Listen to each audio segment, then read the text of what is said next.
Welcome back to city news. తెనాలిలో పోలీసుల third డిగ్రీలో గాయపడిన యువకుల కుటుంబ సభ్యులను పరామర్శించేందుకు వైసీపీ అధినేత వైఎస్ జగన్మోహన్ రెడ్డి మంగళవారం తెనాలి విచ్చేశారు.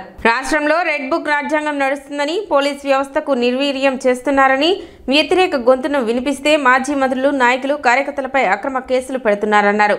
పాలన అంతా పైశాచికంగా మారిందని, పోలీస్ వ్యవస్థ వికృతంగా మారిందని చెప్పడానికి తెనాలి సంఘటనే నిదర్శనం అన్నారు. పోలీసుల చేతిలో తండ్రులు తిన్న పిల్లలు రాకేష్, విక్టర్, కరీముల్లాలు వెనుకబడిన వర్గం వారని, పట్టపగలే నడి రోడ్డుపై కొట్టడమే కాకుండా 3 రోజులు స్టేషన్లో ఉంచారు. పోలీసులే యువకుల జేబులో కత్తులు పెట్టి వీఆర్ఓలను పిలిపించి మారణాయుధాలు కేసులు పెట్టారన్నారు. నెల రోజుల తర్వాత పోలీసులు కొట్టిన వీడియో బయటకు వచ్చింది. ఆ వీడియోను రికార్డ్ చేసింది కూడా పోలీసులే. చట్టాన్ని ఉల్లంఘించింది పోలీసులే. ఆ పోలీసులు చేసిన తప్పిదాన్ని కప్పిపుచ్చుకునేందుకు యువకులపై నింద వేస్తున్నారు. తప్పును ఒప్పుగా మారుస్తున్న పోలీసుల్ని ఒకటే ప్రశ్నిస్తున్నా, పోలీసుల వల్ల గాయపడ్డ విక్టర్ జూనియర్ న్యాయవాది కాదా? నడి బజార్లో కొట్టి యువకుల కుటుంబ గౌరవాన్ని దెబ్బతీయటం న్యాయమా? మంగళగిరి చెందిన వారిని తెనాలి తీసుకువచ్చి కొట్టడం వెనుక ఉన్న కారణం ఏంటని, అవాస్తవాలను పోలీసులు నిజం చేసేందుకు ఇదంతా చేస్తున్నారు. తెనాలి ఘటన తర్వాతే ఈ ముగ్గురిపైన రౌడీ షీటు నమోదు చేశారు. పోలీసులు కావాలనే దుర్మార్గంగా వ్యవహరించారన్నారు.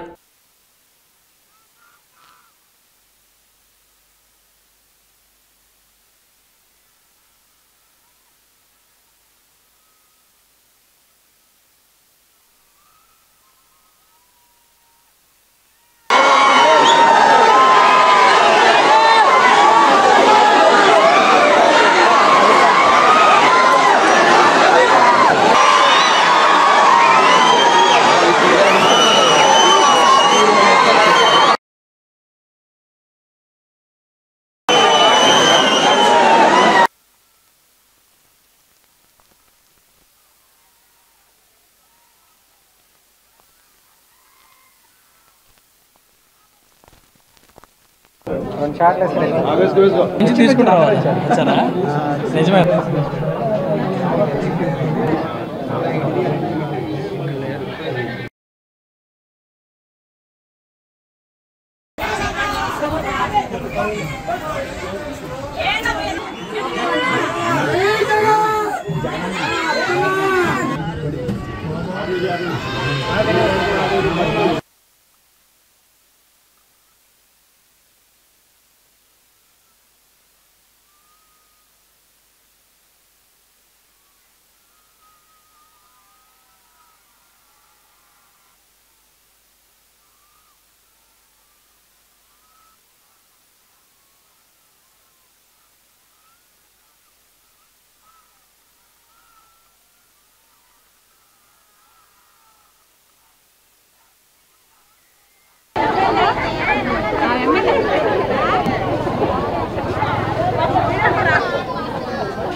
ఈరోజు రాష్ట్రంలో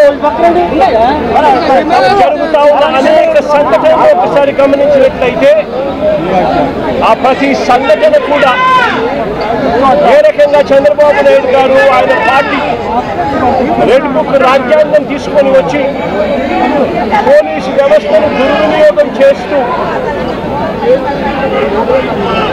తనకు వ్యతిరేకంగా ఏ గొంతు వినిపించినా కూడా ఆ గొంతును అడగదొక్కే కార్యక్రమంలో భాగంగా ఏ రకంగా చంద్రబాబు నాయుడు గారు దగ్గరుండి వైఎస్ఆర్సీపీకి సంబంధించిన మాజీ మంత్రుల మీద, మాజీ ఎమ్మెల్యేల మీద, నాయకుల మీద, కార్యకర్తల మీద, సోషల్ మీడియా కార్యకర్తల మీద ఏ రకంగా తప్పుడు కేసులు పెడతా ఉన్నాడు, ఏ రకంగా తప్పుడు సాక్ష్యాలు సృష్టిస్తూ ఉన్నాడు, ఏ రకంగా వాళ్ళని జైళ్ళలో పెడతా ఉన్నాడు, ఏ రకంగా చట్టాన్ని చేతిలోకి తీసుకోవడం ఒక పరిపాటిగా మారిపోయింది అనడానికి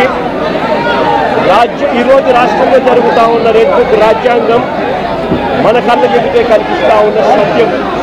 రెడ్ బుక్ రాజ్యాంగాన్ని ఉపయోగించి వాడుకునే ఉపయోగపెడుతూ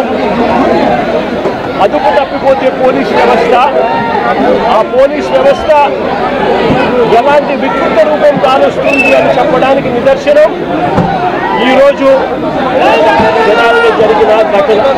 పోలీసుల చేతిలో దెబ్బలు తిన్నవారు రాకేష్ అనే పిల్లోడు, గోమా రాకేష్ అనే పిల్లాడు, ఇంకొక పిల్లోడు షేబ్రోన్ జాన్ విక్టర్ అనే పిల్లోడు, ఇంకొక పిల్లోడు కరీముల్లా అని.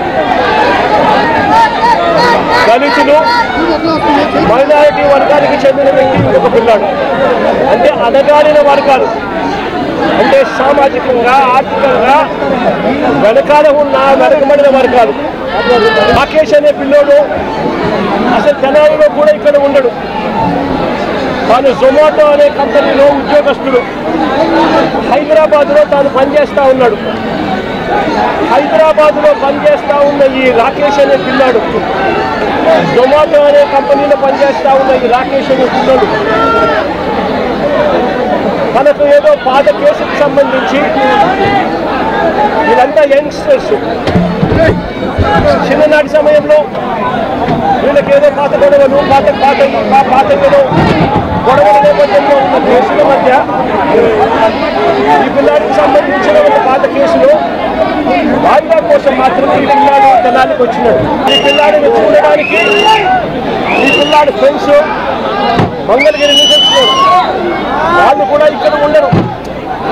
మంగళగిరి నుంచి వచ్చిన పిల్లాడు జాన్ విక్టర్ అనే పిల్లాడు, జూనియర్ అడ్వకేట్. ఈ పిల్లాడు వైస్ నోన్ యాజ్ కరీముల్లా, ఒక మెకానిక్ పిల్లాడు.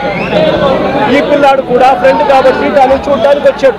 వీళ్ళ ఏరియాకి వచ్చి అంబేద్కర్ స్టాచ్యూ దగ్గర ఎవరో ముఖం తెలియని వ్యక్తి సివిల్ డ్రెస్ లో ఎవరితోనో గొడవ పడతా ఉంటే వీళ్ళు గొడవలో ఇన్వాల్వ్ అయ్యి ఆపడానికి ప్రయత్నం చేశారు. ఎందుకు మా ఏరియాకి వచ్చి ఇక్కడ గొడవ పడతా ఉన్నావు అని చెప్పి అడిగినారు. అంతే, అది వీళ్ళు చేసిన తప్పు. ఎందుకు తీసుకుంటున్నాడు అని చెప్పి వీళ్ళు బైక్ కీసు, వారికి సంబంధించిన ఫోను వాళ్ళు వెనక్కి తీసుకున్నారు. అందరితో ఆగిపోయింది. ఎవరి దారి కొద్ది వాళ్ళు వెళ్ళిపోయారు. ఇది జరిగింది ఏప్రిల్ 24వ తారీఖున. ఏప్రిల్ 25వ తారీఖున అంటే మరుసటి రోజున ఎంతటి దారుణం జరిగిందో ఒకసారి గమనించుకుని అడుగుతా ఉన్నా. కానిస్టేబుల్ ఈయనతో పాటు మరికొందరు పోలీసులు ఏకంగా మంగళగిరికి వెళ్ళారు.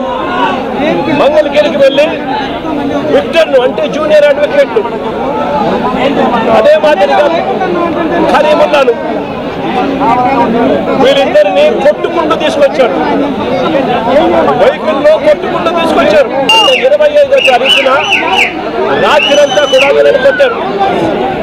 కొట్టిన తర్వాత ఏప్రిల్ 26వ తారీఖున, అంటే మరుసటి రోజు 24న ఘటన జరిగింది. 25న తీసుకొచ్చారు. 25న స్టేషన్లో వేసి కొట్టారు. 26వ తారీఖున స్టేషన్కు దగ్గరలోనే ఉన్న వీళ్ళ పరువు ప్రతిష్టలతో ఆడుకుంటూ వీళ్ళని రోడ్డు మీదకి తీసుకొని వచ్చి కొట్టడం జరిగింది. అది 2 టౌన్ సిఐతో పాటు పక్కనే ఉన్న మరో పోలీస్ స్టేషన్ సిఐ కూడా వీళ్ళను కొట్టిన వారిలో వీళ్ళిద్దరూ ఉన్నారు. అతి కిరాతకంగా నడి రోడ్డు మీద వీళ్ళ పరువు ప్రతిష్టలు తీస్తూ నడి రోడ్డు మీద అతి కిరాతకంగా పోలీసులు కొట్టిన తీరు ఇది. వాళ్ళకు తగిన బొబ్బలు చూడండి ఎంత దారుణంగా ఉన్నాయో. ఎవరైతే పోలీసు బాధితులు ఉన్నారో కరీముల్లా అంటే బాబులాల్, రాకేష్, అలాగే మరొక అడ్వకేటు, వీళ్ళ ముగ్గురిని కూడా ఒక 2 నెలల క్రితం పోలీసులు అతి దారుణంగా, జాన్ విక్టర్ అతని పేరు, ఈ ముగ్గురిని అతి దారుణంగా నడి రోడ్డు మీద కొట్టారు. ఆ సంఘటన దేశవ్యాప్తంగా సంచలనాలు సృష్టించింది. ఆ ముగ్గురు కుటుంబాలని పరామర్శించేందుకు జగన్మోహన్ రెడ్డి గారు ఇవాళ స్వయంగా రావడం జరిగింది. ఆ ముగ్గురు కూడా జాన్ విక్టర్ గారి ఫాదరు, అలాగే రాకేష్ గారి తల్లిదండ్రులు, వారి చెల్లెలు, బీటెక్ చదివిన చెల్లెలు, అదేవిధంగా బాబులాల్ కరీముల్లా అనే బాబులాల్ వారి తల్లిదండ్రులు లోపల ఉన్నారు. వారిని పరామర్శించే కార్యక్రమంలో జగన్మోహన్ రెడ్డి గారు ఉన్నారు. ఆ పరామర్శించిన తర్వాత మీడియాను ఉద్దేశించి జగన్మోహన్ రెడ్డి గారు మాట్లాడతారు. ముఖ్యంగా పోలీసు యంత్రాంగం దుశ్చర్యలకు పాల్పడతా ఉన్నది. మలేరియా మనతోనే అంతం కావాలని జిల్లా మలేరియా అధికారి తలాట మురళీకృష్ణ సుబ్బరాయణం అన్నారు. తెనాలి మలేరియా నివారణ మాసోత్సవాలను పురస్కరించుకుని తెనాలి పట్టణ పద్మశాలిపేట పట్టణ ప్రాథమిక ఆరోగ్య కేంద్రం పరిధిలో ఆ కేంద్ర వైద్యాధికారి డాక్టర్ దివి కిషోర్ కుమార్ ఆధ్వర్యంలో మలేరియా నివారణ మాసోత్సవ ర్యాలీని జెండా ఊపి ప్రారంభించారు. ఈ కార్యక్రమంలో జిల్లా మలేరియా అధికారి తలాట మురళీకృష్ణ సుబ్బరాయణం మాట్లాడుతూ మలేరియా వ్యాధి ఒకరి నుండి ఒకరికి ఆడదోమ కాటు వలన వ్యాప్తి చెందుతుందని, ఈ దోమలు ఇంటి లోపలే పెరగడానికి మరియు మంచినీటిలో పెరగడానికి ప్రాధాన్యతను ఇస్తాయి కనుక ప్రజలందరూ దీనిపై అవగాహన కలిగించుకొని నీటి నిల్వలను కనీసం వారానికి ఒక్కసారైనా మార్చుకోవాలని, దోమలు నీటిపై వాలి గుడ్లు పెడతాయని కనీసం వారానికి ఒక్కసారి మనం ఇంటిలోనూ ఇంటి చుట్టుపక్కల ఉన్న నీటి నిల్వలను పూర్తిగా మార్చుకోవడం వల్ల పెద్ద దోమలుగా మారకముందే మనము దోమలను అరికట్టవచ్చునన్నారు. 2027 నాటికి మలేరియా 0 కేసులను తేవాలని, 2030 నాటికి మలేరియా రహిత భారతదేశాన్ని నిర్మించాలని లక్ష్యంగా పనిచేస్తున్నామని, అందుకు ప్రజల భాగస్వామ్యం, ప్రజల సహకారం ఎంతైనా అవసరమని కోరారు. ఈ కార్యక్రమంలో తెనాలి పట్టణ మలేరియా సబ్ యూనిట్ అధికారి శ్రీకంఠ ఉమాకాంత్ మరియు ఆరోగ్య విస్తరణాధికారి అందే బాలచంద్రమౌళి సిబ్బంది చేత ప్రతిజ్ఞ కార్యక్రమాన్ని చేయించి అనంతరం మలేరియా మరియు దోమలపై నినాదాలతో ర్యాలీ నిర్వహించారు. కార్యక్రమంలో పద్మశాలిపేట పట్టణ ప్రాథమిక ఆరోగ్య కేంద్రం వైద్యాధికారి doctor Divi Kishore, senior health inspector G Ravikumar, malaria supervisors Deepala Srinivasarao, Bandaru Malleswararao, junior health inspector Tiruvidhula Ramprasad, health visitor Chintala Prasanna, Pushpalatha, malaria health assistants, ఏఎన్ఎంలు, ఆశా కార్యకర్తలు పాల్గొన్నారు. ఈ వర్షాకాలంలో నీరు ఎక్కడ పడితే అక్కడ నిల్వ ఉండటం వల్ల మనకి ఈ దోమల యొక్క వృద్ధి ఎక్కువగా ఉంటుంది. కాబట్టి అటువంటి దోమలు వృద్ధి చెందకుండా ఉండాలంటే మన ఇళ్లలో ఉన్న నీటి నిల్వలు ఏవైతే ఉన్నాయో వాటిలన్నీ తొలగించుకోవాలి. ప్రతి శుక్రవారం కూడా మనం డ్రై డే, ఫ్రైడే పాటించడం ద్వారా మనం మన ఇంట్లో ఉన్న నీటి నిల్వలు అయితే వారంలో ఒకసారి మనం వంపేసుకుని మళ్ళీ సాయంత్రం వరకు కొంచెం ఎండలో ఉండించిన తర్వాత మళ్ళీ సాయంత్రం మనం నీరు పట్టుకో ఉండాలి. అలా చేసినట్లయితే మనం ఈ దోమ యొక్క వృద్ధి రేటుని మనం తగ్గించడానికి అవకాశం ఎక్కువగా ఉంటుంది. తద్వారా మనకి ఈ దోమ ద్వారా వచ్చే వ్యాధులైన మలేరియా కానీ, డెంగ్యూ కానీ, చికెన్ గున్యా కానీ, మెదడువాపు వ్యాధి కానీ, ఫైలేరియా వ్యాధి కానీ మనం రాకుండా అరికట్టవచ్చు. ఈ మలేరియా మాసోత్సవం అనేది జూన్ నెలలో ప్రతి సంవత్సరం జరుపుకుంటాం. సో ప్రజల్లో అవగాహన కలిగించడం, మనకి రాబోయేది వానాకాలంలో ఎలాంటి జాగ్రత్తలు తీసుకోవాలని ఇప్పుడే సార్ చెప్పారు. సో అందరూ అవన్నీ పాటించి ఎవరికైనా ఏమైనా లక్షణాలు ఉంటే, జ్వరం ఉన్న 2 రోజుల్లో తగ్గకపోయినా మన దగ్గర అన్నీ ఇక్కడ పట్టణ ఆరోగ్య కేంద్రం సాలిపేటలో రక్త పరీక్షలు అన్నీ ఉన్నాయి. సో అన్ని టెస్టులు ఫ్రీగా చేస్తారు ఇక్కడ. సో మీకు ఏదైనా ఇబ్బంది ఉన్నా, జ్వరం లాంటిది, ఒళ్ళు నొప్పులు కానీ ఏదైనా లక్షణాలను వచ్చి పరీక్ష ఇచ్చుకొని దానికి తగిన మందులు, ట్రీట్మెంట్ అన్నీ కూడా మన దగ్గర ఇస్తాం. అంతగా కొంచెం సీరియస్గా ఉంటే పెద్ద గవర్నమెంట్ హాస్పిటల్కి రిఫర్ చేస్తాం. సో అందరూ ఈ ఫ్రీగా చేసే టెస్టులు అన్నీ ఉపయోగించుకొని ఆరోగ్యంగా ఉండాలని కోరుకుంటున్నాను. ఇప్పుడు చిన్న విరామం.